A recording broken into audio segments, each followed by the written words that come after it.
রাজশাহীর দুর্গাপুরে জমি দখলকে কেন্দ্র করে সংঘর্ষ, নিহত এক শিশুসহ আহত 15। মোহাম্মদ জাহাঙ্গীর আলম, স্টাফ রিপোর্টারের পাঠানো প্রতিবেদনে আনিকা সুলতানা ডেস্ক রিপোর্ট। রাজশাহীর দুর্গাপুর উপজেলায় জমি দখলকে কেন্দ্র করে সংঘর্ষের ঘটনায় ফেরদৌসী বেগম নামের এক নারী নিহত হয়েছেন। এছাড়া আশঙ্কাজনক অবস্থায় আরও 3 জনকে রামেক হাসপাতালে রেফার করা হয়েছে।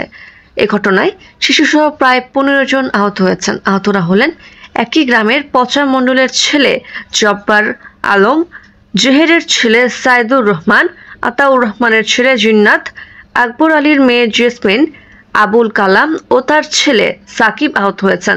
এছাড়াও মৃত সামাদের স্ত্রী রজুফা বেগম, ফয়েজ উদ্দিনের ছেলে মামুন, ফয়েজ উদ্দিনের মেয়ে জায়েদা, হাফিজুরের স্ত্রী জাহানারা, মনসুরের ছেলে সাইনুল, ইয়াদ আলীর ছেলে সাইদুর ইসলামের স্ত্রী রাজি আহত হয়েছে।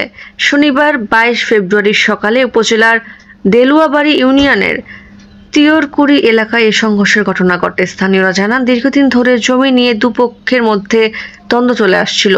এর ধারাবাহিকতায় আজ সকালে এই সংঘর্ষের ঘটনা ঘটে।